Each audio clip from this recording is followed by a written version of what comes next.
Bakit nga ba may mga taong mapusok pa rin kahit nadapa na, pero parang hindi pa rin natututo? Mga kaibigan, narito ang naging karanasan ni Myla at ating pakinggan sa ating dulang sa kanyang panahon.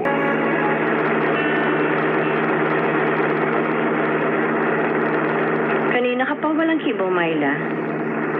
Nagsisisi ka ba na sumama ka sa akin? Ay, hindi po, Ate Lilian.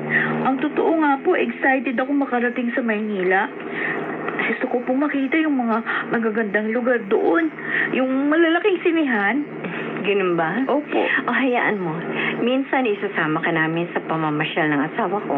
Salamat po, Ate Lilian. At maaari ka rin mamasyal pag day off mo. Ay, naku. Lalo po akong na-excite. Ang iniisip ko lang si Aling Lagling. Umalis ka na hindi nagpaalam sa kanya. Ayaw po niya akong payagan eh. Kaya nag-iwan na lang ako ng sulat. Baka magalit siya. Maging sa akin. Oh, ayaw ko pa namang may kababaryo ako na magdaramdam sa akin. Huwag kayong mag-alala, ate. Wala namang kayong kasalanan. Ako po yung may gustong maging katulong ninyo. At saka, mauunawaan din ni Inay ang pasya ko. Lalo na pag nakapagpadala na ako ng pera para sa kanila ng baby ko.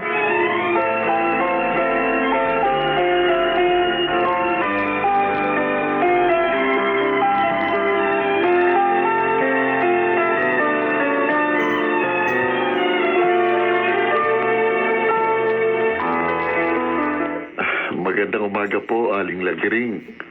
Ganon din sa'yo, Ramil. Nadaanan ko kayo ng malungkot dito sa labas ng bahay nyo.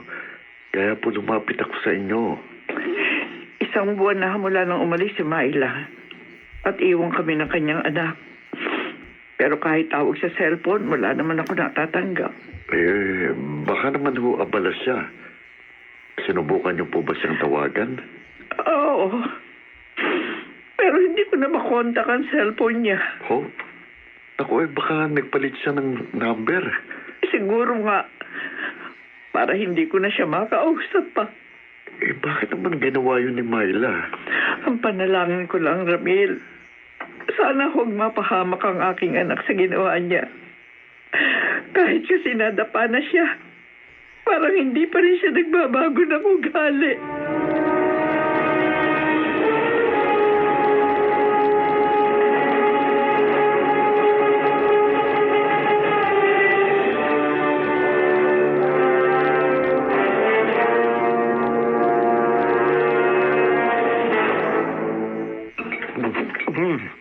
Ang sarap talagang magluto ni Myla.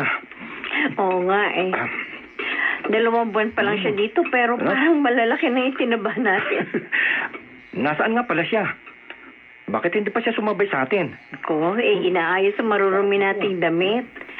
Alam mo naman yun, masipag. Mamaya na lang daw siya kakain pag gutom na siya.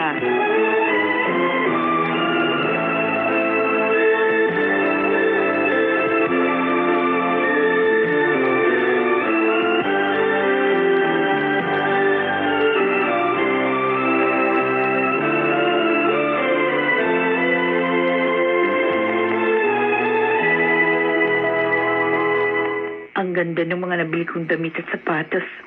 Bagay na bagay sa akin. Lalo ako nagmukhang dalaga. Hindi naman talaga halata na may anak na ako eh.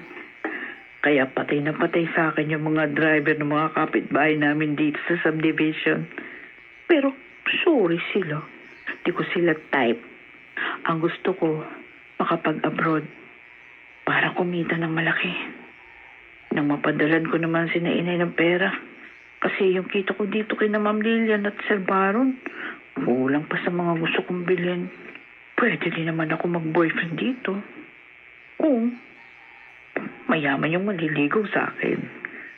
Para naman may bibili niya ako ng lahat ng gusto ko. Ay, si Inay lang. Kala inosente pa rin ako. Walang alam.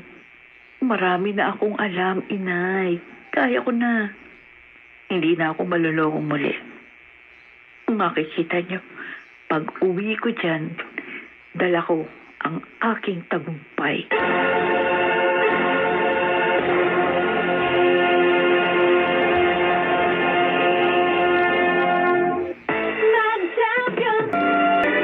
Ay, talaga Kuya Baron, sa akin ang magandang bestidang ito. Oo, sabi. Gamitin mo yan pag namamasyal ka. Ha? Wow, nakakahiya naman po, Kuya. At saka mukhang mahal ito. Huwag mong intindihin yun. Natutuwa kasi ako sa'yo dahil masipag ka. At masarap. Masarap magluto. Kaya tanggapin mo na yan. Ha? Salamat po, Kuya. Sana maging mabait ka lagi sa akin, ha? At huwag mo sabihin sa ate Lilian mo, ha? Oh, Na binigyan kita niyan.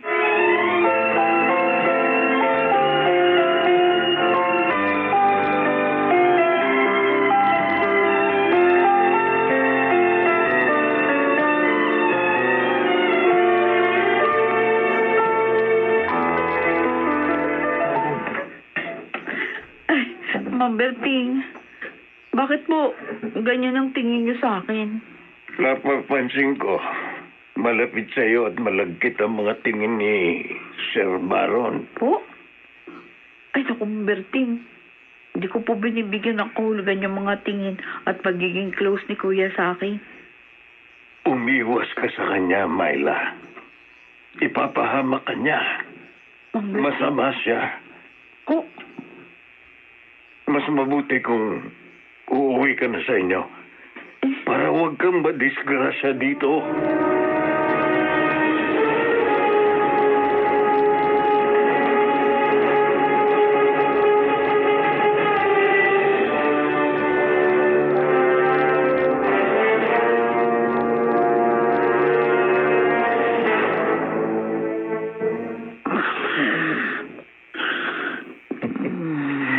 Dito na nakatulog si Myla sa sala.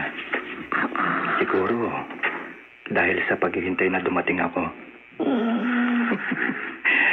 Tamang-tama, kaming dalawa lang ang narito. Day off ni Ma'am Berting. At si Lilia naman, nasa seminar nila sa Baguio. Magagawa ko ngayon ang matagal ko nang gustong gawin sa iyo, Myla. Ha?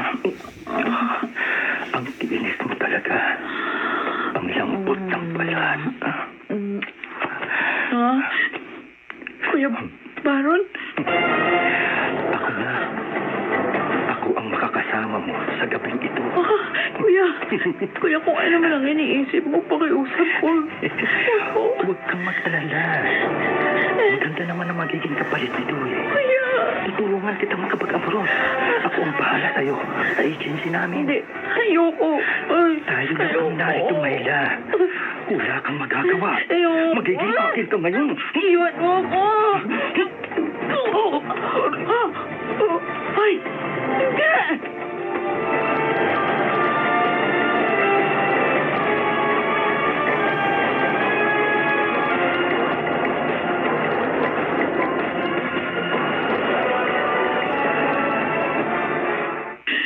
Bakit mo ginawa sa asawa ko yun, Myla? Bakit mo siya pinatay? Maniwala ka, Ate Lilian. Hindi akong sumaktan sa kanya.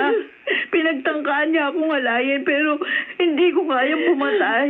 Wala akong patali. Kayong dalawa lang ang nakita ng mga pulis sa bahay. Pero hindi ako pumatay sa asawa mo. Maniwala ka sa akin. Sana hindi mo inilagay ang batas sa iyong mga kamay. Ate. Ngayon, tiyak na makukulong ka na dahil sa ginawa mo.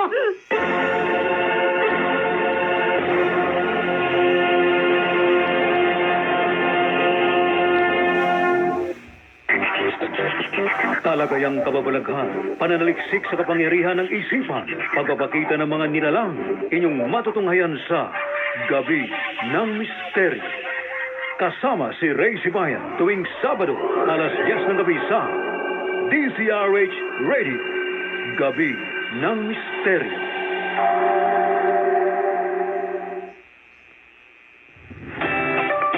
Mas tinaagang balitaktakan. Mas tinaagang talakayan. Mas maagang paghimay sa mga isyu. Dos por 2 sa umaga.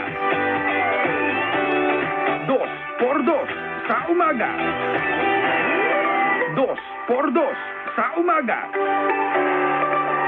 2 por 2. 2 por 2. 2 por 2. Alas 6 hanggang alas 8 dito sa DZRH.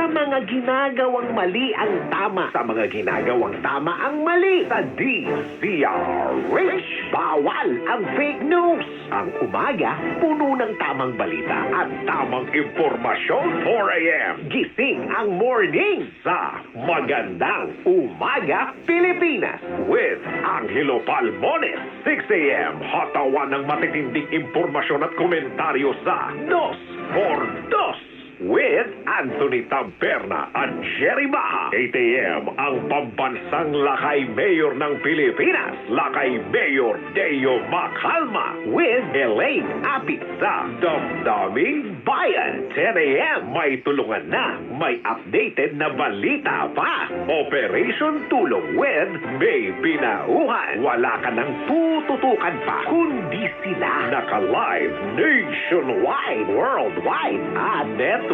Hatid ng DZRH. Tuloy-tuloy sa pagbabalita. Tuloy-tuloy sa serbisyo. Talaga namang sama-sama na tayo sa panonood at pakikinig. Pilipino. Pasensya ka na, Myla. Nakulong ka dahil sa akin. Bumati. Ibig niyo sabihin, kayo yung nakatakip ang mukha? Oo. Ako ang pumatay sa walang hiyang si Baron. Pero, bakit po? Dahil niloko niya ang anak ko. Pinangako ang makapag-abroad. Ngunit nang mabuntis niya, itinapon na lamang niyang parang basahan. At sa labis na sama ng loob, nagpakamatay ang aking anak. Kaya paghihiganti ang dahilan ng pagpasok ko sa kanila. Diyos ko. Gusto ko sanang patayin sila lahat. Pero mabait si Lilian. At nalaman ko na wala siyang alam sa masasamang ginagawa ng kanyang asawa. Kaya si Baron na lang ang pinatay ko nung makita kong gusto kanyang pagsamantalahan. At ngayon, natiyak kong wala na siya. Susuko na ako para makalaya ka na. Umuwi ka na sa inyo, Iha.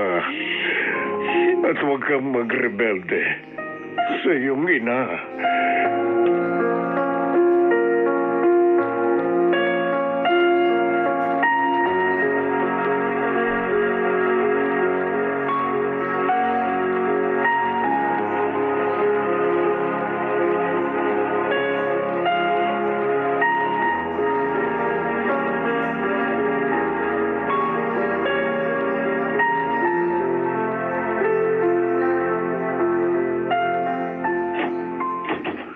Inay.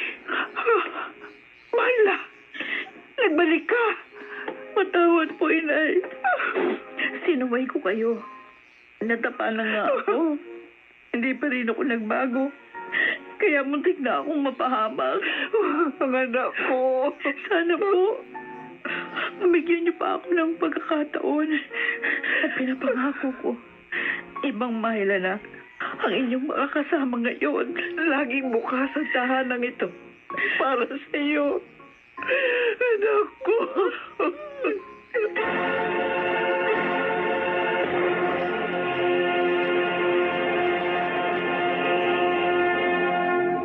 Nanguna na naman ang DZRH News sa Metro at Mega Manila sa isinagawang survey ng Kantar Media para sa buwan ng Oktubre. Pero hindi lang yan dahil number 1 rin tayo ngayong Disyembre sa survey ng Nielsen Philippines sa Mega Manila. Kaya naman mula rito sa kauna-unahang hindi Ng magulang ay lubhang mahalaga. ito'y kailangan ng anak sa lahat ng sandali.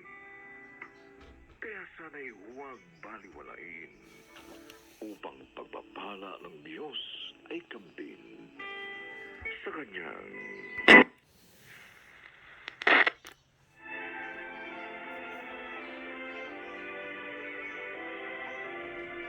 mga nagsiganap. Susan Robles